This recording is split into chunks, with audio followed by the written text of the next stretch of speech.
Welcome to my video, and my name is Kipruto Alexander, TED stroke 69 stroke 19, and I will be sharing the experience that I was able to gain through the virtual trip one.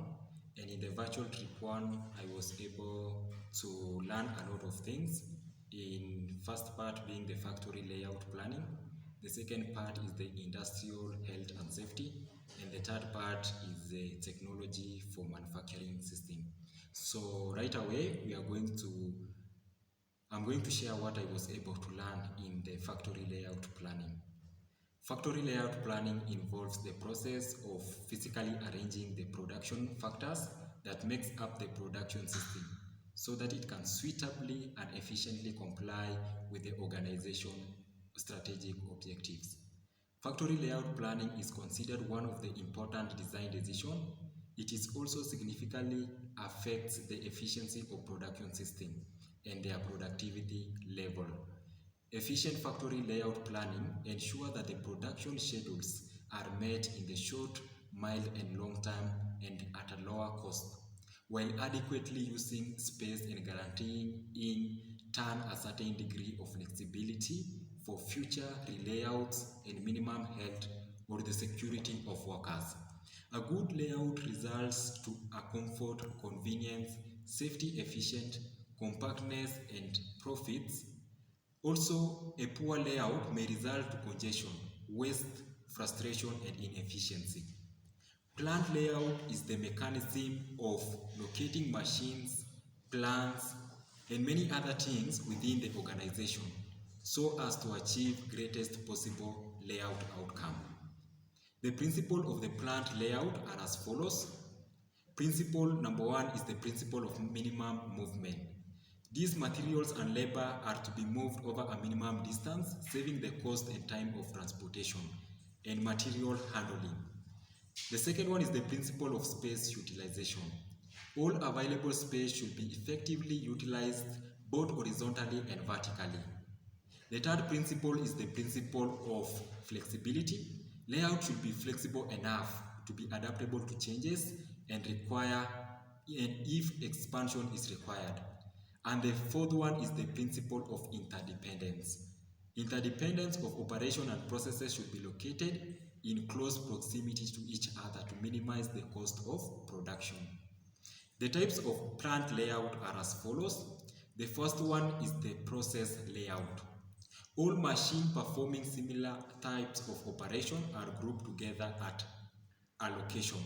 And the examples may be all lathe machine in one location or all milling machine in one location. The second one is the product layout or the line layout. All the processing equipment and machine are arranged accordingly to sequence of operation of the product. Only one product of one type is produced in an operating area. And the third one is the combination layout. It is also called the hybrid or the mixed type layout. A process layout is combined with a product layout. An example is a refrigerator manufacturing using a combination layout. And the fourth one is the fixed position layout. The materials or the major components remain in a fixed location, and tools, machinery, men, and other materials are brought to this location. Those are some of the things that I was able to learn in the facility layout or the plant layout. And the next part now is the industrial safety. And industrial and safety refer to the safety management practices that apply to the industrial sector that aim to protect industrial workers, machinery, facilities, structure, and the environment.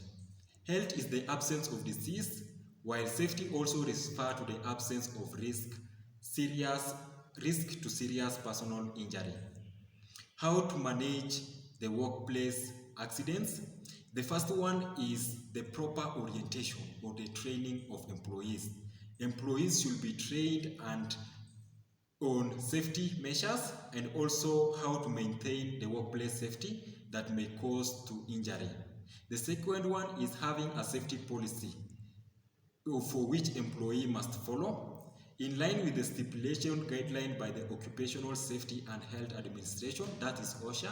Every organization must implement compulsory safety policies that employees must follow in order for them to avoid any injury that may be caused in the workshop. Another one is the safety team for standard and monitoring. More than creating workplace, safety policy organization must set up a house regulatory team that will ensure that the standard practices are conducted well in the industry. And those are some of the ways we can manage accidents in our workplace. And there are some of the workplace hazards according to the OSHA. The first hazard is the safety hazard. They are the most common and will be present in workplace at one time or another. They include unsafe conditions that may cause injury, illness, and death.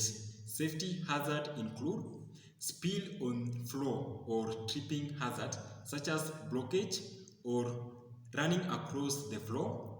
The second one is walking from the heights. This may include using ladder or scaffold or at the top of the roof. The next safety hazard is the chemical hazard. They are present when worker is exposed to chemical preparation in the workplace in any form. And the third one is the biological hazards. It is associated with working with animals, people, or infectious plant materials. In day-to-day life, they may include in places such as the daycare families, the universities, schools, or even in an enclosed place where animals reside. The type of the things that may be exposed include the flood. Also, we have the fungi, we have bacteria and the viruses. The next one is the physical hazards. Are factors within the environment that can harm the body without necessarily touching it. They include radiation or higher exposure from the UV rays. And in the next part, I'm going to share some of the experiences that I get from the technologies for manufacturing system. And I was able to learn about the computer numerical machine, that is the CNC. It is an electromagnetic devices that can manipulate tools around a varying number of axes, usually 2 or 3 per precision. Engineers can generate a physical part from a computer design file. CNC is a subtractive process where material is removed from stock while 3D printing is added in the process. The first CNC machine was developed in 1940s and 1950s that relied primarily on data storage and in a technique called a punch tape. We are going to learn about how modern CNC works, and they rely on digital instruction referred to as the G-code. And the advantages of it is that it has a faster runtime, it has a higher precision. Also, they move 1 or 2 axes referred to as x-axis and the y-axis. While the CNC machining process offers various capabilities and operation, the fundamental principle of the process remain largely the same throughout all of them. The basic CNC machining process include the following stages. The first one is converting CAD file to a CNC program, also preparing the CNC machine and executing the machine operation. And the factory with monitoring and DNC offers the most native connection to connect the CNC machine, which reduces call installation time, which allows it to get the most data to machine in order to make calculated decision. Monitoring system helps make decision and keeps it profitable by collecting data by overall machining uptime for getting into detailed, and it helps in improving efficient areas, resulting in making more money. These are some of the things that I was able to learn during our virtual trip 1, and thank you so much for watching these videos.